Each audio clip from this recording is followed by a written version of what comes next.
The first sign something was off came when the classroom door dissolved, not opened, not slid, not creaked, dissolved in a soft ripple of blue light as if reality itself had agreed to take 5. Patrick Halley's pen froze mid-scribble. His classmates murmured, a few half rising from their seats. The University of Interstellar Cooperation rarely had surprises. Bureaucracy and predictability were practically baked into its orbital structure. Then the new teacher stepped in, or floated. It was hard to tell. He had the general shape of a coat rack someone had tried to make aerodynamic long limbs, translucent skin that shimmered like oil on water, and no visible eyes. Instead, a smooth mask of matte black covered the top half of his face, from which a quiet pulse of green light flickered now and then. "I am instructor Velgrin of the Kethari Ascendancy," the figure said, voice clean and clipped, like a machine reading poetry.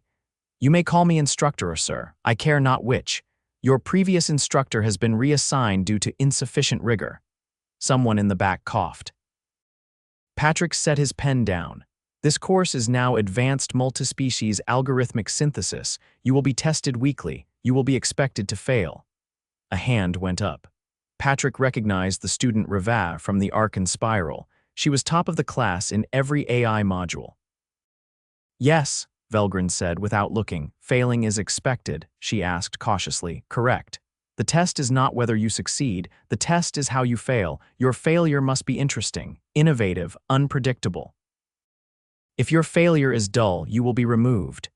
The silence that followed was absolute. Patrick leaned back in his seat and whispered to the student next to him, "Did he just threaten us with expulsion for being boring?" Velgrin turned his head.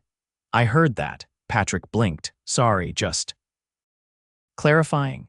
"You are not incorrect, Patrick Halley, but your tone suggests you find this humorous. You will find it less so when your project is evaluated."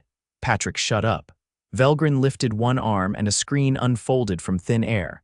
Lines of code began streaming across it, dense and shifting. "Your first test begins now. You will each receive a unique problem. You may collaborate, but your solutions must be individual. You have 7 terrestrial days." The screens shimmered and reformed in front of each student. Patrick's display began to flicker with symbols and syntax he didn't recognize. He leaned forward. The problem was titled, "Recursive Predictive Collapse Simulation for Multi-Threaded Consciousness Environments."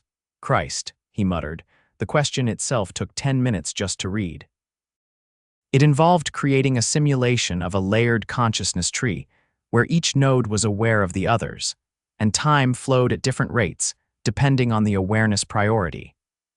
The goal was to predict the final state of the system before any node became self-aware enough to break the simulation. He wasn't sure if he was being asked to write code or invent philosophy. Next to him, Reva was already sketching out data structures. Across the room, a pair of students began arguing over whether the problem was even computationally solvable. Patrick stared at the screen. "Okay," he muttered. "Step 1. Freak out." He did, quietly. For several hours, by the end of the first day, half the class had already booked time with the university's neural acceleration chamber, where you could simulate months of thought in hours. Patrick didn't have access to that. His scholarship covered tuition, not luxury brain boosts. Instead, he went to the library. The librarian, a squat, leathery being named Franz, squinted at him when he asked for materials on recursive sentience modeling. "Bit niche, isn't it?" Franz rasped. "Just got assigned a test." From Velgrin, Franz's eyes widened.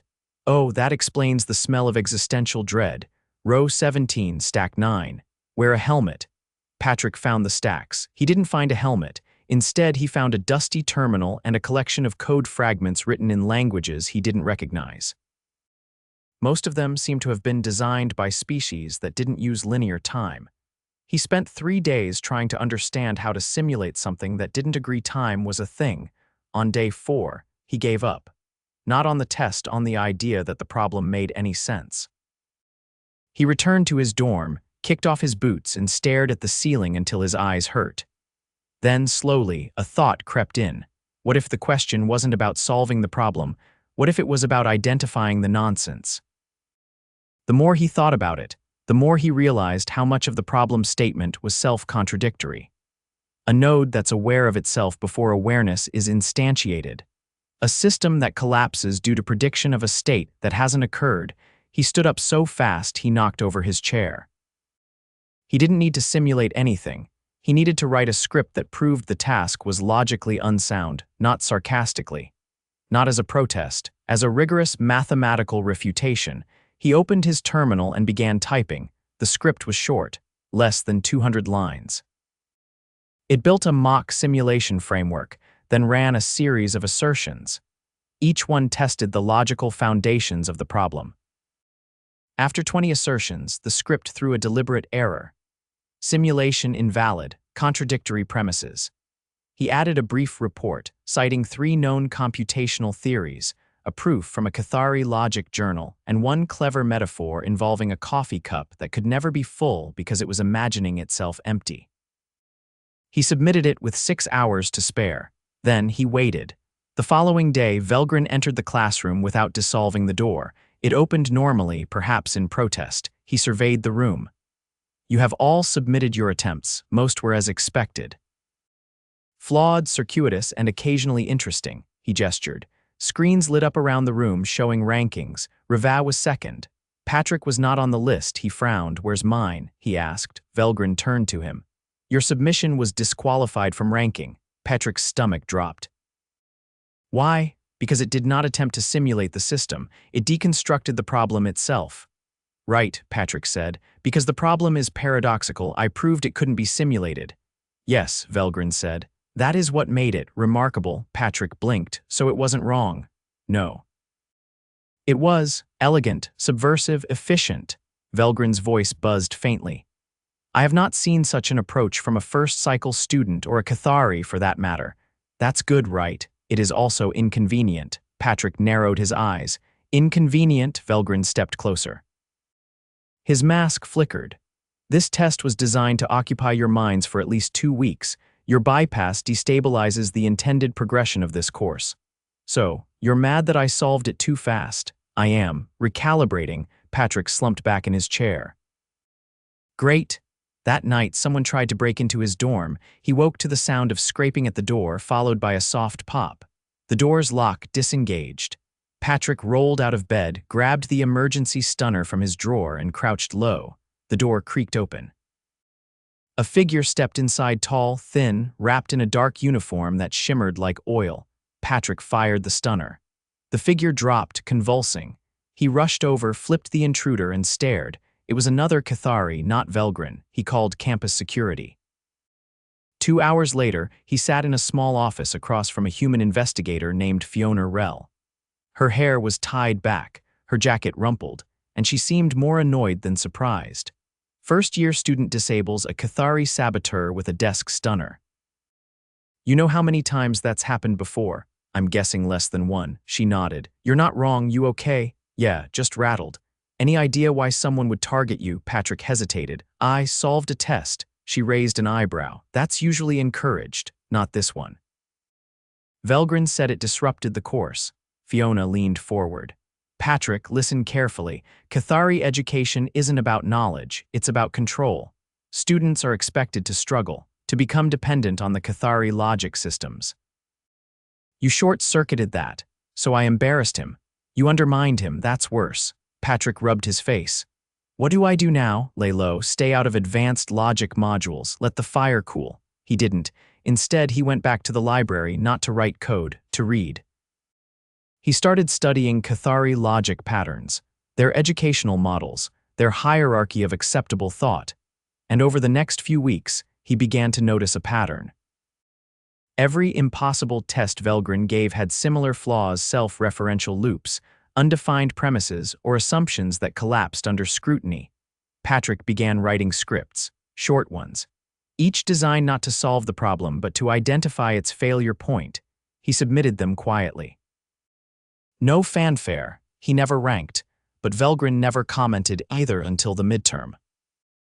Velgrin stood at the front of the room and said, Today's assessment will require you to build a predictive model of a species' cultural evolution over 10,000 years, based only on a single artifact. Patrick looked at the screen. The artifact was a spoon. He stared at it for a long moment, then opened his terminal. He started typing. His script was simple. Step 1. Identify the assumptions required to extrapolate culture from a spoon. Step 2. Demonstrate how each assumption introduces exponential uncertainty. Step 3. Show that the model becomes noise beyond a single generation. He added a line at the end. Prediction impossible without arbitrary interpolation. Suggest alternate data or reduced scope. He hit submit. The next day, he found his dorm room locked, his access card revoked. Fiona found him sitting in the hallway. "What did you do this time?" she asked. He looked up. "I wrote a script about a spoon." Patrick sat on the floor outside his dorm for 43 minutes before Fiona returned from wherever security officers go when they're not dealing with interspecies academic fallout. She didn't ask what he'd done. She just scanned his face with a handheld device, grunted, and told him to follow her. They didn't go to her office this time. Instead, she led him through a maintenance corridor that smelled faintly like ozone and sterilized algae, past a hatch labeled Authorized Entry Only, and into a part of the station that looked like it hadn't been cleaned since the first Martian colony. "Should I be worried?" Patrick asked, ducking under a low conduit. "Not yet," Fiona said, "but keep talking." "I didn't break any rules. I just submitted the assignment. No one's claiming you hacked the station. That's comforting." Yet, the corridor opened into a room no bigger than a janitor's closet. The only furniture was a metal bench attached to the wall and a desk welded directly into the floor. On the desk sat a device Patrick didn't recognize, flat, hexagonal, and pulsing faintly. Fiona gestured to the bench. "Sit." Patrick sat. Fiona placed a small patch on his neck. It felt cool for a second, then vanished under the skin with a faint tingle. "What's that?" Neural sync monitor. "You're about to speak with someone who operates on a different perceptual rhythm. You'll be able to follow the conversation without your brain melting." Reassuring. The hexagonal device flared once, then projected a shimmering figure into the air. It was humanoid, but only in the way fire is shaped by wind. Flickers of color pulsed where eyes might have been. The projection spoke in a cadence that hit Patrick's nerves like a soft chime echoing inside his skull. "This is the human," Fiona nodded. "Patrick Halley. Enrolled first cycle, Earth scholarship, no disciplinary history until now." Patrick raised a hand. "Still here." The projection tilted its head, or at least shifted in a way that suggested it. "Your actions are causing turbulence. Because I'm solving your tests." "No. Because you are treating them as tests." Patrick leaned forward. "Aren't they? To Kethari, education is not a path to answers. It is a demonstration of submission to structured uncertainty. You do not solve the problem. You reveal your willingness to be shaped by it. That's not education. That's performance art." There was a pause. Fiona's expression didn't change. The projection shimmered. "You are not incorrect. But your framing is disruptive. Then maybe the framing needs disruption. You are not authorized to make that assessment. Then why am I here?" "Because that spoon," Patrick blinked. "It was just a spoon. That artifact was a control variable in a study spanning 12 species. Your result invalidated the entire dataset." Patrick turned to Fiona. "You didn't tell me that," Fiona shrugged. "Didn't know. I work security, not interdepartmental sabotage." The projection pulsed again. "We are considering alternatives." "Alternatives to what?" "To your continued enrollment." Patrick stood. "So that's what this is. I solve the problem and you kick me out for not doing it the wrong way. We do not expel anomalies. We isolate them," which sounds worse. Fiona cleared her throat. "Can we skip to the useful part?" The projection flickered. "There is one option." "Let me guess," Patrick said. "Keep my head down, stop questioning everything, and pretend the tests make sense." "No, you will be relocated." "What?" "There is a Kethari research installation in the Qval drift. They require a human with non-standard heuristic development. You will submit to observation. In exchange, you will retain your academic status." Patrick looked at Fiona. "Is this normal?" "Nothing about this is normal," she said, "but it's better than being memory wiped and sent back to Earth with a fabricated degree in comparative linguistics." Patrick turned back to the projection. "What kind of observation?" "Non-invasive." Mostly, define mostly. Compliance is required. Patrick exhaled slowly. Fine, when do I leave? The projection faded. Fiona removed the patch from his neck. They'll pick you up in the morning. Patrick didn't sleep that night. He packed, not much. Just his datapad, a few clothes, and a small plastic model of a Saturn V rocket his grandfather had given him. By morning, a transport drone with no visible pilot hovered outside the docking ring. It beeped once. Patrick stepped inside. The trip to the Cuval drift took 17 hours. The last 6 were spent in gravity-free transit through a radiation corridor that made his teeth buzz. By the time he arrived, he felt like a bag of microwaved soup. The installation was a hollowed-out asteroid orbiting a gas giant with storm bands the color of bruised peaches. The interior was clean, curved, and far too quiet. A Kethari greeted him at the docking bay. This one was smaller than Velgrin, with a faceplate that glowed in pulses of violet. You are Patrick Halley. Still, I am Trell Venn. You will follow.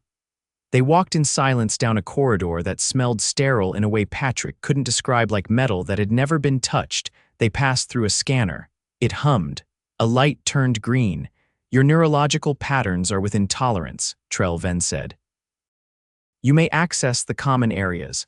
Observation begins after acclimation. How long is acclimation? Until you stop asking questions. Patrick didn't respond. His quarters were functional. A bed, a desk, and a console embedded in the wall. No windows, no decorations. The first observation session began 2 days later. Trell Venn led him to a room shaped like a teardrop turned sideways. The walls were covered in shifting schematics. At the center sat a console with a single input node. You will be given a prompt. You will respond without preparation. Patrick sat. The console lit up. The prompt appeared. Design a communication protocol for entities with incompatible temporal perception. Patrick blinked. Is this another trap? Trell Venn didn't answer. He closed his eyes, thought about the Kethari. About the way their speech felt like being tuned. He began typing. Instead of a traditional protocol, he wrote a mediator layer. A dynamic buffer that allowed asynchronous exchanges, tagging each message with intent vectors instead of timestamps. He borrowed from music theory harmonic resonance as a metaphor for shared meaning. He finished in under an hour. Trell Venn reviewed the output. You used metaphor in a technical schema. It's how humans compress complexity, unconventional, effective. Trell Venn didn't reply. Just left the room. The next session was different. He was shown a video of a species he didn't recognize. They communicated through thermal pulses and brief flashes of pigment across their skin. Patrick was told to engineer a translation framework. He built a model that used machine vision to track pigment patterns, then mapped them to thermal sequences. He added a confidence index that adjusted based on context cues. Trell Venn said nothing. On the 5th day, Patrick woke up with a sharp pain behind his eyes. The light seemed too bright. His balance was off. He leaned against the wall and slid down to the floor. A chime sounded, then another. He didn't move. After 20 minutes, the door opened.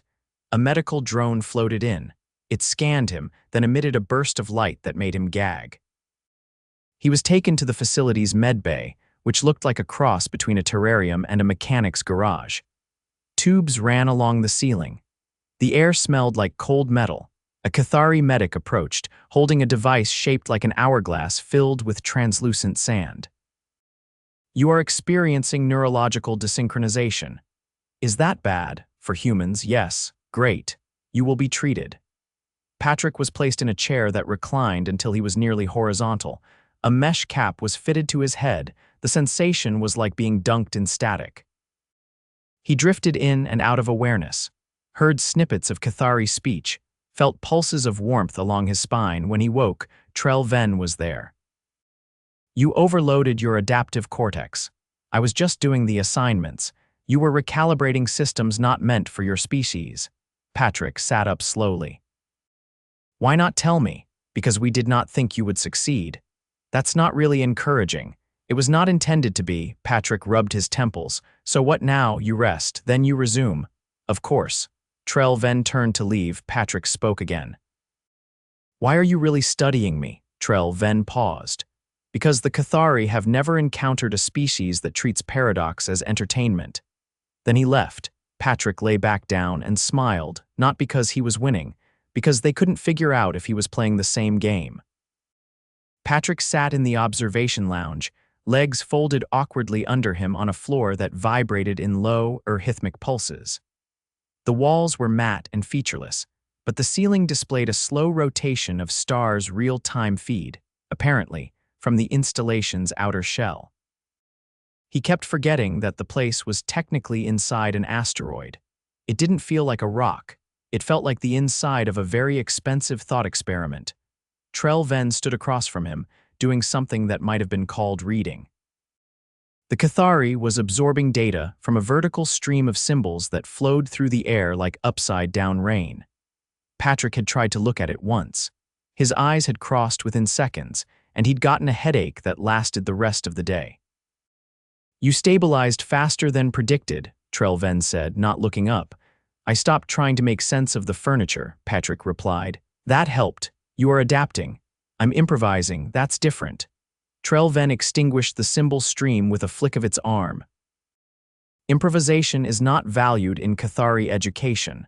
I noticed. That's probably why I'm still interested. You continue to parse contradiction as invitation." Patrick shrugged. "I'm human." Trell Ven tilted its head, a gesture Patrick had come to associate with mild curiosity. "We require you to complete one final task. After that, your observation period will conclude." He raised an eyebrow. "That's sudden. You are not here for integration. You are an anomaly. We study anomalies." "Then we conclude. What's the task? You will rewrite the instructional framework that governs Kethari logic curriculum for non-Kethari students." Patrick blinked. "You want me to redesign your alien education system for external adopters only. That's still a massive job. We have already constructed the scaffolding. You will test its resilience." He sat back against the wall. "You're asking me to break it. We are asking you to make it stop collapsing." "Same thing, really." Trell Ven turned, motioning toward the hallway. "You have access to a private workspace. Begin when ready." The workspace was a dome. Not spherical Kethari architecture avoided true symmetry, but smooth and enclosed, with a faint hum coming from behind the walls. The console was sloped and embedded into the floor, with input options that adjusted depending on how close he was to them. He spent the next 6 hours reviewing the scaffolding. It wasn't bad. Actually, it was meticulous. But it assumed its users already processed contradiction as a cultural virtue. It didn't explain the why behind its models, just the how. For a non-Kethari, that was like being handed a wrench and told to build a philosophy. Patrick started over. He wrote a wrapper layer, metaphorical again. He called it a bridge, but not in the technical sense. This bridge translated not words, but assumptions. It didn't dumb things down, it just surfaced the hidden parts. The places where meaning sat unspoken. He packaged each module with a reference scenario. Not case studies, those were too clinical. He used situational analogs, a conversation in a crowded room, a game played without knowing the rules, a city that forgot its own name. By the time he reached the end of the framework, his eyes were dry and his shoulders ached. He hadn't eaten in hours. He submitted the revision packet and lay down on the curved bench built unintuitively into one side of the dome. It was too firm and too warm, but he'd gotten used to that. The lights dimmed automatically. He didn't dream. The next morning, if it could be called that, Trell Ven met him outside the dome. "You completed the task." "I did.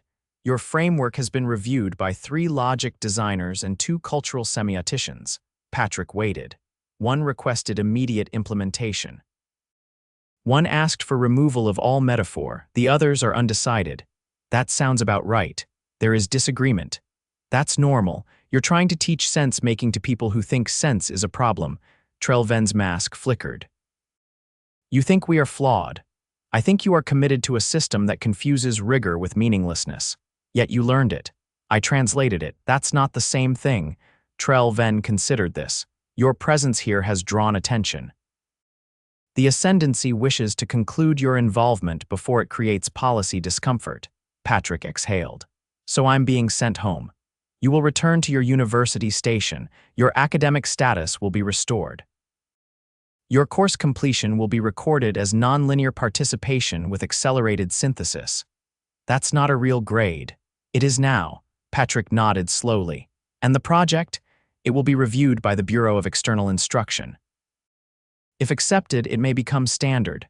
And if it's not, it will be archived. He pushed off the wall. Okay, when do I leave? Preparations are complete. The transit vessel is waiting.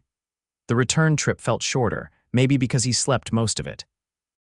The vessel's cabin was sterile and quiet, but the gravity was steady, and the temperature stayed in the human range. He arrived at the orbital university just after what would have been mid-cycle on Earth.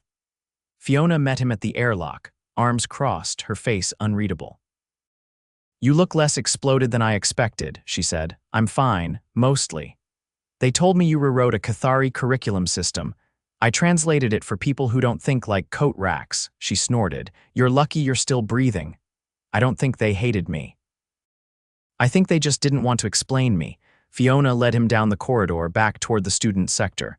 Your dorm was reallocated. We kept your stuff in storage. Anything broken? Just that ugly rocket thing. He stopped walking. What? She grinned. Kidding, it's fine. They didn't even touch it. He relaxed. I'm going to sleep for a week. You've got 2 days before classes resume. Try not to destabilize any more civilizations. Only if they deserve it. Back in his new dorm, he unpacked slowly. The room was slightly smaller, but it had a view, a real one, with a narrow window showing the curve of the station and the shimmer of the starboard solar array. He set the Saturn V model on the shelf, aligned perfectly with the edge, then he powered up his terminal. A message was waiting.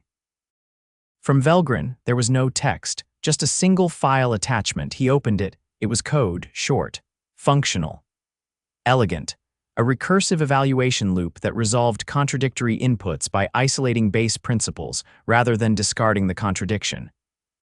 It didn't solve impossible problems, but it parsed them into possible fragments.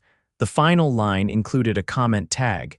Your method requires further testing. Consider this an invitation. Patrick leaned back. He didn't reply. He just copied the file into his sandbox, opened a new project pane, and labeled it Bridge Roman 2. Then he got up, stretched, and went to find something terrible from the cafeteria. He was starving.